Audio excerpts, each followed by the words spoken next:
Alright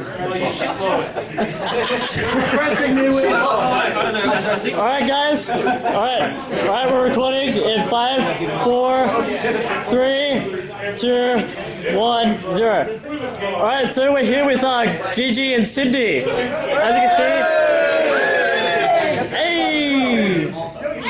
Alright, so we're here to talk about GamerGate, which is about ethics in gaming journalism. So, alright everyone, why are we here today? I just wanted to play games! Play video games! Video games! We just wanted to play video games, but no one actually brought out DSs, so we have to talk to each other. Oh, what? What is this? I meant to! I'm really senile and old and I forget why I'm here. Alright. Something about ethics and sea lions, I don't know, I zoned out like 4 drinks ago. Oh, I came here to be oppressed. I'm thoroughly oppressed. You too? Yeah. Oppression! I'm so glad they're here because now I can eat sandwiches. Our jobs are done. All kidding aside, we're basically here because we don't want people in journalistic roles to dictate what we do and do not like, and we would like them to at least do their jobs with a modicum of ethics related to it. Like, it's really not hard. Disclose! Yeah, just disclose. Disclose your relationships! It's not that hard. Like, it really isn't. And also, like, we really just wanted to, like, drink and stuff because we're Australians and that's sort of, like, our thing. So this meetup is definitely about gaming ethics and not so much. It's also about drinking. mostly about drinking and So, I mean, it's actually about ethics so much, we renamed our beers Ethics. Alright. Kotaku, that one's Polygon, and that one's Gama Sutra. Alright, drink those outlets. We're drunk, who cares? Alright, so basically, what is our grievance with gaming and gaming media at the moment? I think that there's significantly undesirable amount of nepotism within the industry. People favouring friends and family and colleagues above truth and honesty, and failing to represent themselves, their I suppose constituents, failing to represent their constituents, and preferring to line their own pockets with money from advertisers and other involved third parties. Clickbait outrage has replaced truthful and ethical reporting on games, where so the reporter is explaining why they're offended by a game instead of how the game works, how they interacted with it. Like, was it good? Was it fun? Does it work? Does it have game-breaking bugs? Instead of this game offends me because this game character has a tighter shirt than that one. Let's talk about Bayonetta 2 and Polygon's review of it. Basically, focused on the fact that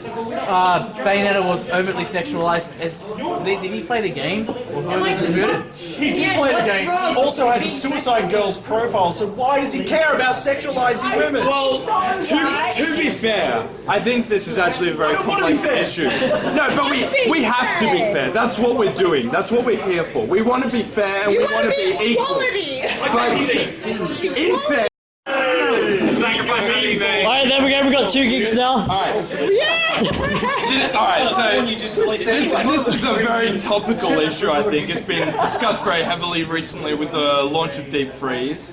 It's been the primary complaint from anti-GamerGaters. And it's also been the focus of, finally, some good recognition. The Society of Professional Journalists with Airplay recently streamed, I believe, a couple of weeks ago, and the focus was on getting an objective view of the issues raised by GamerGate. But I think there is value in listening to the criticisms of the anti-GamerGate side. For example, Arthur Geis's Suicide Girls profile, as you referred to, is the existing archive from that, which I personally evaluated myself. It's 5 years old. Yeah, sure you did. It's a 5-year-old archive.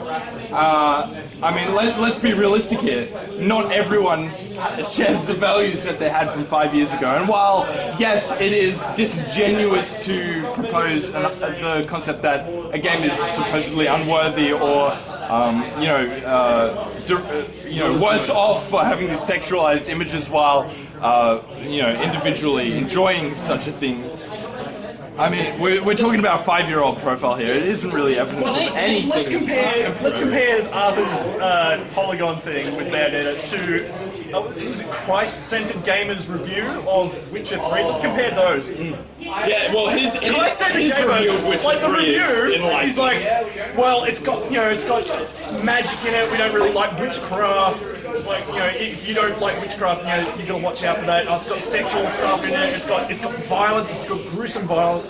So watch out for that. That doesn't actually affect. That only affects his morality score, which is separate to the actual, how good is this game to play score. Let's have a listen to the guy drinking Kotaku. I think he has something to say. Oh, okay. Okay, I've come into GamerGate in October. I'm not a gamer. Okay, my whole perspective when coming into GamerGate was in light of the social justice warriors coming into yet another site, into another area, another space, and taking it over. Now, I came in, and with this, yes, yes, I have. Okay, so, but with this, keep in mind that these people have come into yet another space.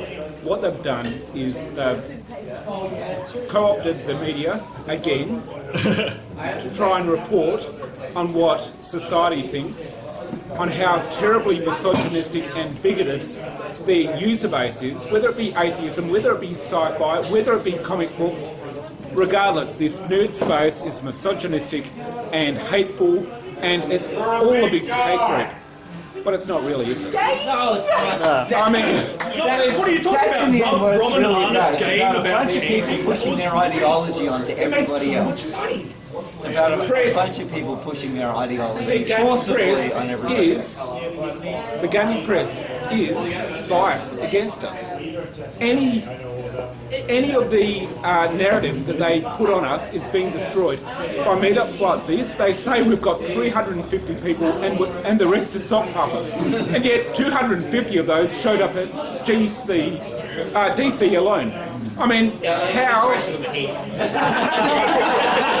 look, the rest of us are here. I am Margaret Gell. I'm also Airport. I am also Cult of Vivian. You might have seen my work when I was being GamerGate's Barbie with the Mirai. I thought you were still being Adam Baldwin. He has money. But it's mainly just about us gamers just wanting to be. We just wanted to be left alone. We didn't want to have any ideologies forced on us. Like, if we wanted to be able to think what we want, not think what these people tell us to think about a certain game. Let's have a look. Again, Bayonetta. It's like, oh, this game is terribly sexist. Let's mark it down because it's sexist. How does it play? Tell us that. Like, it's just not that hard. And it's the same sort of thing with hatred. Oh, this game is oppressive towards women and minorities and all that. No, it's oppressive towards everyone because you're running around killing literally everything you see. Like, just let us play the game, let us make up our own minds, but sort of say, it doesn't work, or this does work, or there's bugs, or what I liked and what I thought they could improve, instead of, oh wait, no, you kill women, you can't do that. That's not like, right. Oh yeah, But it's killing men's okay. I mean, that's always fun with the social stories, apparently. yeah. Not all men, just white men. White men, just cis men. Non-binary white men. I'm an indie game developer. Don't kill me. But look, I was involved in GamerGate from the outset, and even before it started, I saw that there was some kind of clique going on in game dev, especially around San Francisco. And I thought, look, Toronto. Yeah, exactly. I really need to sort of get involved with this. I need to get involved with the right people in the press. I need to get involved with the right game devs. But then, every so often I see reviews that are pushing a particular political agenda and things like that. And I thought, well, look, at the end of the day, they're just trying to make money. Like, these guys are on low wages. They're game reviewers. They're on low wages. They don't get paid much at all, apart from their Patreons. And so it's their thing to create controversy, because controversy gets clicks. And so more and more as a game developer, I was seeing game reviews, and as a gamer as well, I was seeing game reviews that are pushing feminism, or they're pushing whatever other ideology you want, which is fine, but does it really belong in games? Like, we just want to know, is that game fun to play? Is that game, has that game got good graphics? What's the playability? The only game reviewers that I think are worth their salt are Yahtzee Croshaw and Total Biscuit. They're the only two that actually play a game, play it through, tell you about the graphics, tell you about the gameplay, actually sit there from the perspective of someone that plays games and plays them. So when you see these reviews where they've got political connotations, what I think most people miss the point of is that isn't because they're trying to push their political ideology onto you. I think some of the authors are, some of these writers are. I think more so it's that their editors are employing these authors because they know that these authors will write things that are controversial, that will get clicks, and clicks make ad revenue. Rage is revenue. So outrage culture is the biggest thing on Twitter at the moment. And so the problem is, a lot of these authors, some of them are false, some of them are bullshitting. Some of them are saying, look, I'm outraged at this. Like, for a guy to say that Witcher 3 is sexist while having previously loved watching tattooed nude women, like, there's a kind of, I mean, people can change over time, as someone said earlier, but like, there's nothing wrong with that, but at the same time, you're sort of hypocritical. So are you actually genuinely being a Puritan and saying that you don't like games with certain content? Or are you actually doing it because you know that your publisher will actually employ you to write more articles? Because you're on a low-wage gig. You're getting X amount per article. That's a shit way to live your life. Especially you've got to drink. Yeah, you've got to get drunk if you're some... This is the thing, and no, so I do actually feel sorry for a lot of game reviewers because their life is... They aren't actually... A lot of them aren't making games, they're writing about games. They're not in the industry, as much as they claim I'm in the game industry, I am this. They're not. That's their projection. Well, this is the thing. A lot of them can't program a computer. A lot of them can't program a computer. Like, okay, Yahtzee Croshaw, for example, he used to make games. He made games before he was a reviewer. His reviews are so entertaining. He's got animation, he makes jokes, he plays them through, he compares them to old games that we all know. Like, he's an actual game reviewer. All of these other people tend to be posers. And as a game developer, I was looking at this going, look, I can't be the only one that thinks that this particular reviewer is pushing this person's game a lot, or only talking to these people on Twitter. And I'm not in this sort of clique. Yes, there's jealousy involved because I'm a game dev and I want to make money and I want to sell a game. But then when GamerGate came along, and all the dirt that got dug up about, oh, by the way, Phil Fisher's game that won all these IGF awards, by the way, all the judges are actually, getting profits from that. That's when it sort of dug up stuff. Oh, and by the way, this game reviewer is actually sleeping with this game developer. And by the way, this game that isn't actually a game, but it's just a point-and-click web page that goes from page to page to page, that then pushes some... Wait. Yeah, Twine games are awesome. Twine games are great.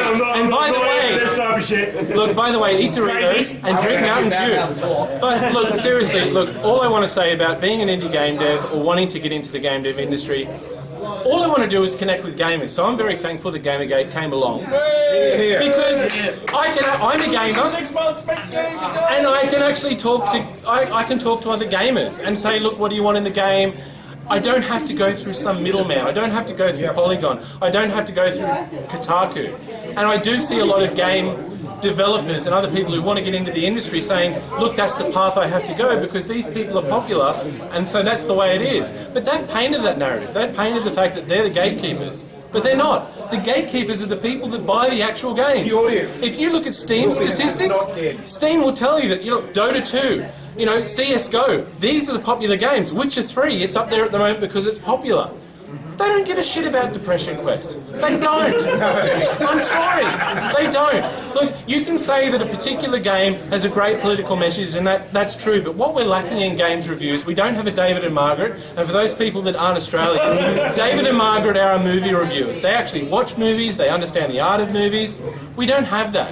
The closest we have... Australia, the movie, though, so come on, let's be Yeah, okay, they did do a few bad ones. The closest we have, and the only Australian, even though I think he's actually Pommy, is Yahtzee Croshaw, and another Pommy, Total Biscuit. They're the only two legit game reviewers. There's a few around the outskirts that liked it, and I apologise to anyone I've offended. That Alpha Omega Sim. there we go. I'm triggered right now. I'm triggering myself even talking about it. But all I would like to say, this is a safe space. Everyone here is a gamer. Safe space. The word misogyny is overused. Sure, you can say a game is sexist. That's absolutely fine. Misogyny means hatred of women. Yes. Hatred of women. That's absolute bullshit. If you go play Witcher 3, there are scenes in it with transsexuals, there are scenes in it with, gay people. Like, it's not a misogynist game. So for this Arthur bloke to write a review and say this is a misogynist game and the reviewers are misogynistic, he's purely doing that for clicks. Assumedly, that's his gig, and he'll get another article. But if he's not doing it because he really believes that, then why would you read his articles? Because he's not being honest. He's not playing the game. He clearly hasn't played the game to the extent that other people have. Anyway, all I want to say is game dev is something that I recommend to any gamer to get into, because nowadays that you can download Unreal, you can download Unity, all of these free game engines, there are so many tutorials online. This is the golden age of games. There are YouTube videos that teach you to do anything you would want to do. There's no excuse. If I go into game dev groups like GGinSydney, and they tell me when I say, look, everyone can make games, they say, no, it's problematic for women. No, because if you download Unity, you download Unreal, you download any of these, they don't know that you're a woman. They don't know that you're an otherkin. By the way, I am also Jen Dore on the Twitter. That's another one of my subs. So basically, that's basically. I am also Christina Hoff Summers. All I'm recommending. Okay. He's the hacker fortune! Okay, guys, I don't want you to get upset at me, but I'm also Anita. It was all an elaborate ruse. He was wearing hoop earrings earlier and had a flannel on, but we'll forgive him for that. I'm wearing it The last now. thing I'll say is that I really enjoy GamerGate having come along, because I felt less insane. I was seeing what was happening. And I thought, I can't be the only one that thinks there's a click. I can't be the only one that is seeing these reviews and going, I can't relate to that. So, gamers are over What are you it. talking about? Tetris is communist! Tetris is communist propaganda! It's a communist! It's definitely around during the communist era! What was the question? The question from this tirade is, why is GamerGate here and what are we about? We're about wanting to play, this is our hobby, these are our computer games. We just want to know, has it got good graphics? Am I going to enjoy playing it? You're not going to enjoy playing every game, but please, don't review it from a standpoint of political ideology. Even if you're being genuine or disingenuous, it doesn't matter. All we care about is playing games and making games. And now is the time that if you say, look, people are oppressed and people can't make games, absolute bullshit. Everyone can make games and everyone should make games. Well said, well said.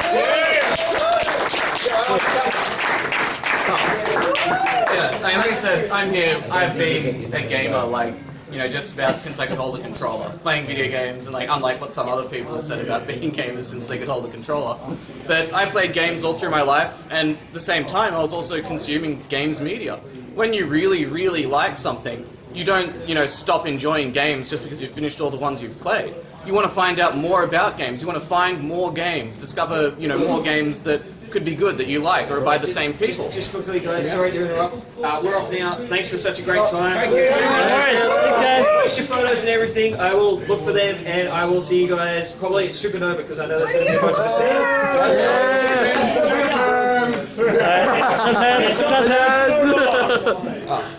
Nice to meet you guys. You guys are awesome. We should do it. Let's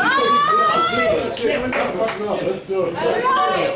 But yeah, so what I was saying is, when you do have that sort of passion for games, a passion for games media comes along with it, because you want to find out more about the hobby that you love. And when I was a child, at least, that was certainly the case. If you looked at a games magazine, you'd know that you'd be seeing the information about games that you wouldn't have known about that are just coming out. But nowadays, that's been entirely obsoleted, thanks to YouTube, thanks to the fact that companies can host their own websites. Obsoleted. Yeah, exactly. The entire industry sort of didn't really have a reason to keep on going. There's a lot of inertia behind them. But when you want to find out about new and upcoming games, you don't go to Polygon, you go to YouTube. When you want to find out whether or not a game's worth playing, you don't go, I wonder what Arthur Gies thinks of this. You go, or I wonder what, Macintosh thinks about this. You go onto Steam and look at videos and comments. You go onto YouTube and look at people actually playing the game. Exactly. There's nothing like that. There's no real game that can be made from a review that's written down by somebody on minimum wage in San Francisco compared to somebody compared to somebody who has a passion for the game and is recording it and saying what they think. So, or even if they don't have a passion for the game, somebody like I've learned more from a Total Biscuit video about Shadow of Mordor than I had from any other promotional material. Yeah. Jeez, Shadow of Mordor. The shit's running out. Not to make any statements whatsoever on the quality of that game, but nowadays when I look at games media, I don't see people who share this sort of I don't see people who share this really great passion for video games. I see people who just want to attack others. There's all this negativity in a hobby that's really the least fitting place for it. If you look at, people like to talk about sexism. In Japan, there are entire game companies headed by women who develop for women, and nobody cares. The invisible hand of the invisible hand of the patriarchy just ignores them. Going back to conservative values, did you not hear from our nieces? And exactly. There's just all that sort of stuff. The internet and all that, it's really democratized a lot of things. And a lot of the stuff about privilege and connections has gone away. Nowadays, you don't have to live in a certain area to work on a game with somebody. Through the internet, you can work with them over the net, online. That's true. I'm doing that right now. I'm doing art for some game devs. I made a poster for Pixel Metal. We're doing. This is a plug now. There's a game called Sombrero. Full disclosure. Full disclosure. I am doing Sombrero is a fantastic game. I have not played it with anyone yet, but it's a little multiplayer shooter. And we just set up a thing over the internet. I made a poster for it. It's going to be part. It's going to be part of their. Give it away for free on PS4. Jesus Christ, it's amazing. Full disclosure, ethics alert. Trigger warning. I am actually developing a game, and I hope it is. I'm actually putting effort into writing, and the protagonist is. Get Patreon. Well, there are female characters in the game. Does it have the most exciting dialogue system ever? when I present my game to the world when I finished it, I don't want to be judged on how much how many pixels are devoted to cleavage, or whether or not women characters get enough lines compared to inanimate objects or whatever. I want it to be judged on, is this a fun game? How many lines? That's all that matters to me. I'm not putting any politics or anything in there, but I've got no idea how a game like that could be judged. We've seen multiple cases where people like Polygon have completely missed the point. With Bayonetta 2, Bayonetta's character designer was a woman. Yeah. The producer was a woman. She still is a woman. Yeah. And they flat out said, it's really nice to see a strong female character like this. And Polygon attacked them for being sexist. There's all that, What's Brianna Woods has Why can't Samus be a girl? Why can't Zelda be a girl? After 9 months of these people not finding religion, if you like, to be driven under heel. I want their path backwards, their retreat to be taken away. These social justice warriors who have invaded yet another space, I want that path to be taken away. They can't retreat. They're giving ground daily. I want them to be driven under heel. I want to... they can play games. The Scarlet Letter. I don't want them driving anyone else out. The Scarlet Letter that Zoe's boyfriend, Alex, wanted for every GamerGater, I wanted it to be straight back on them. I want them to be ashamed every day in years to come when they have to say on their resume, when they post it into their next employer, I was an anti-GamerGater, them to be taken to task for it.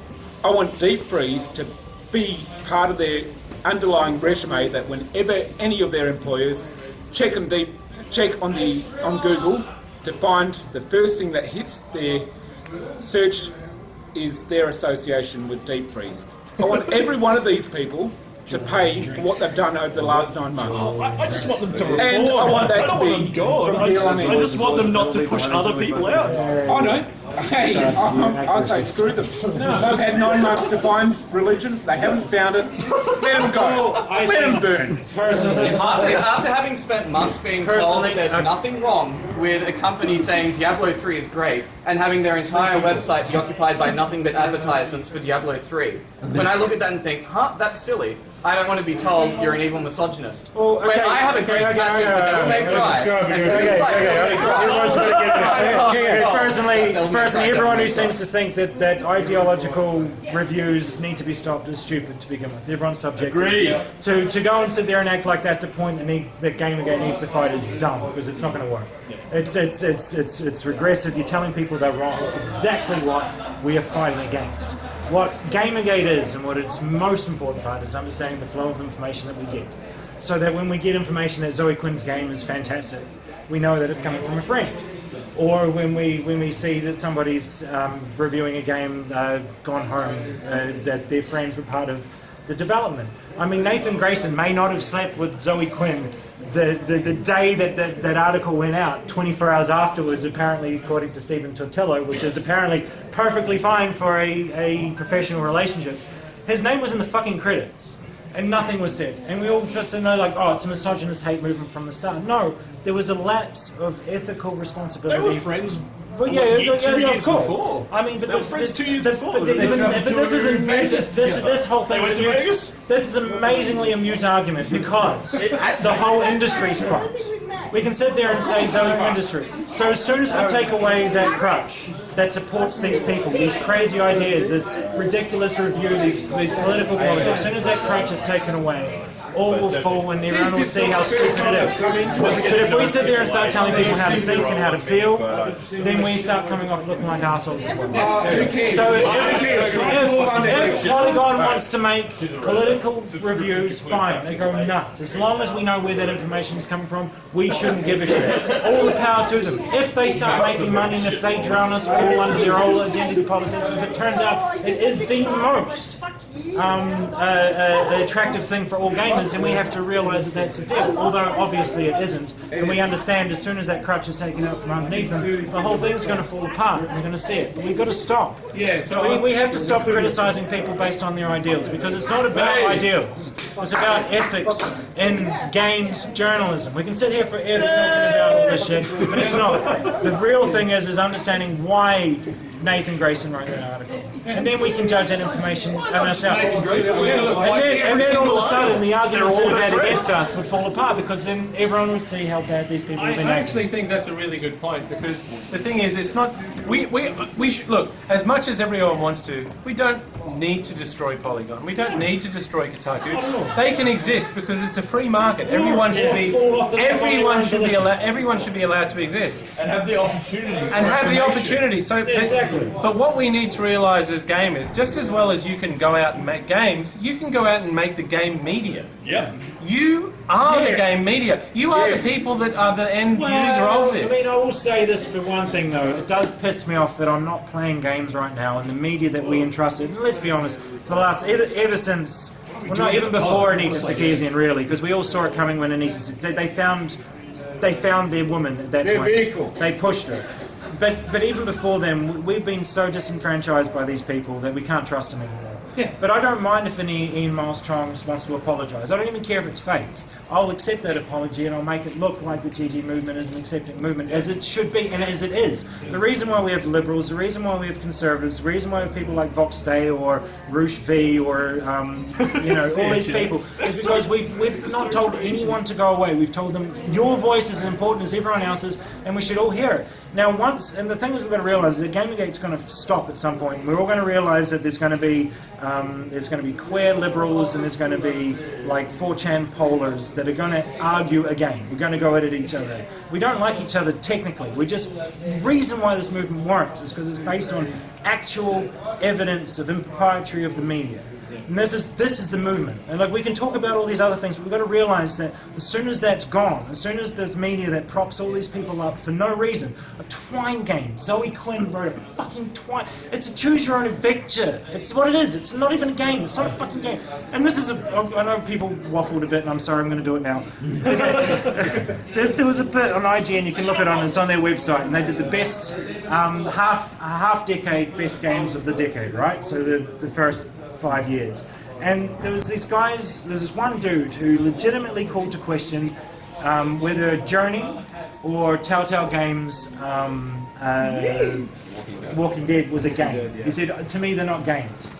But as soon as Gone Home came about, he's like, yeah, it's a game. Yeah, I can throw a condom at a wall, that's a game. And I'm like, fucking hell. Can no one see? You can look at the games themselves and you can see how one has game mechanics that can lose you the game and the other doesn't. And yet they see Gone Home as a game and Journey as not. Holy fuck. You're right, but you know, so if you take these people out, then this stuff won't seem as ridiculous. They're pushing it. They've got the media. They've got the people of power. Take away the flow of information. If you not take them out so much. But if you understand where that information is coming from, then you can understand why they're talking about it. If you were best and then we can make proper opinions. If you were best friends with and a drinking buddy of the guy who threw a condom at the wall, then you'd say it's a game too. And we'd be totally fine with that as long as you told us first. I personally don't mind Gone Home being called a game. It doesn't. I don't even mind Twine games being called a game. It's the fact that these people will go and say that Journey wasn't. What the fuck? It's just a representation. It's not everything. I think the point you're getting at is that gamers, by and large, we're probably the most inclusive people. We're the most inclusive here is because we let her. Well, this is it. So the thing that we're probably railing against most is saying that a game shouldn't be included as a game, or saying that a game is bad, or saying that a game is misogynistic. We want all the games. We don't want just some of the games and to say some are bad and some are good. We want the choice. We want the freedom of choice. Meritocracy. Is this game a fun game to play? Rated on its gameplay, rated on its graphics. Don't say it was a bad game because you didn't personally agree with the politics of it. But at the same time, what we need to do as gamers is come up with our own game reviews. And we need to stop talking about the bad ones. No, because what we're doing, we're feeding what they want. They are purposely saying controversial things. Did you remember the episode of episode of Simpsons when Homer became a food critic? He got really popular for saying positive things, but then you realised he had a certain amount of power by being negative, and he just turned corrupt. Well, this is it. Most media realises that saying the negative things is what gets reviews. If you say this thing is really lovely and really nice, no one is going to click on your article. But if you say this game is shit, whether you believe it or not, people are going to click because they go, I disagree with that. I'm going to click, up pops the ads, they've made their money, the publisher's happy. Especially in comment sections and everything, because those types of, like, when you make an argument, everyone has to click back onto it to keep adding to the comments. Well, so when you say something that's obviously wrong, like, for instance, because games perpetuate ideas of sexual Can someone give me a word? Misogyny. Not misogyny, but gender roles and stuff like that. And it perpetuates. So therefore, then that hits society, and then society is more inclined to keep those systems working because it's normalised for everybody. Now, what you have to do is prove how that's bad, for one, because we've got to realise that maybe we're not necessarily all wired up to be ethereal beings, totally disconnected from our biology. But we've got to. I fucking don't know where I was going with that. I know exactly where you're going. What it is with comment sections, people want to have. Oh, that's right. This keeps them comment sections. People want to have arguments. So people want to say, look, I align with this point of view, or I align with that point of view. Let's fight. Yeah. This is just how people are.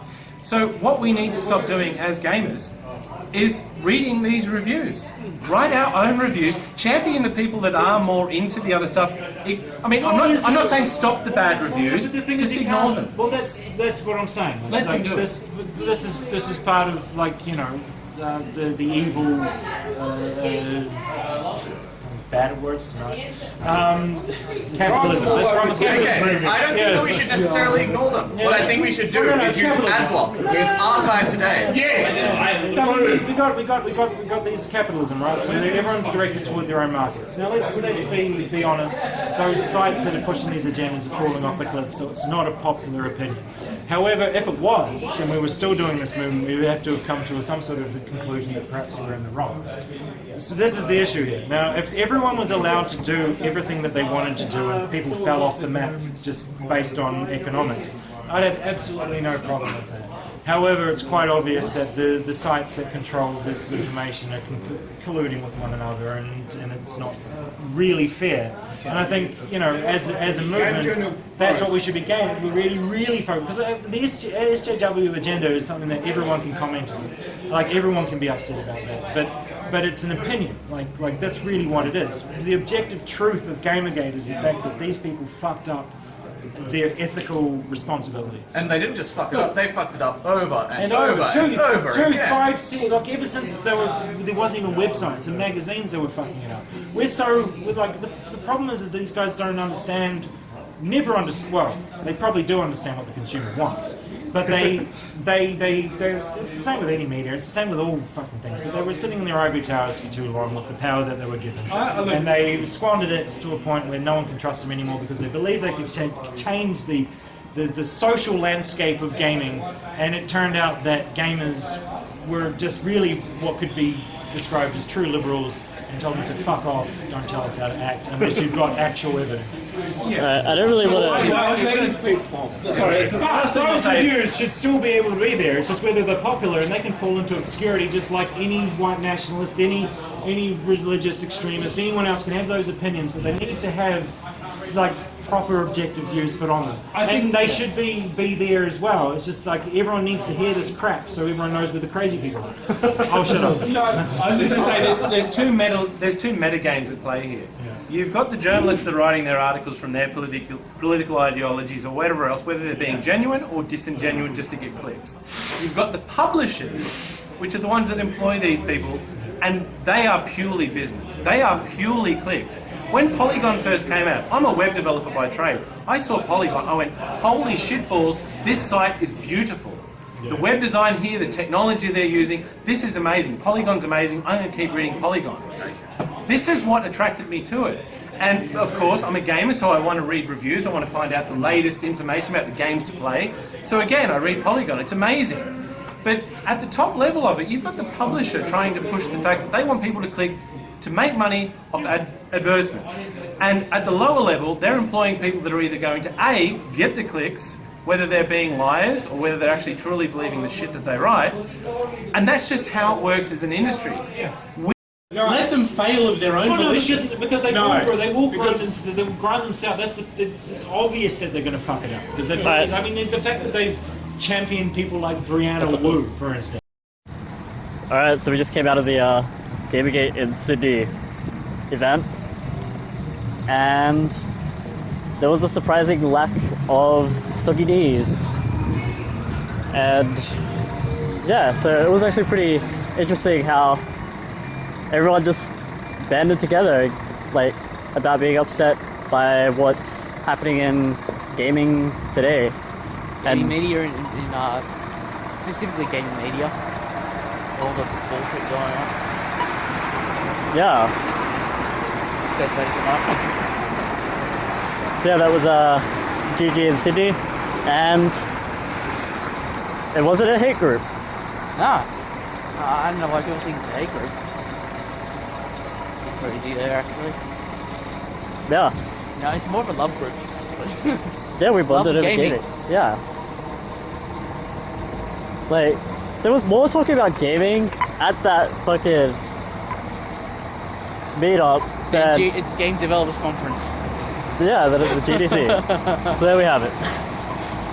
Alright. Personal opinion. Alright, Attack on Gaming out.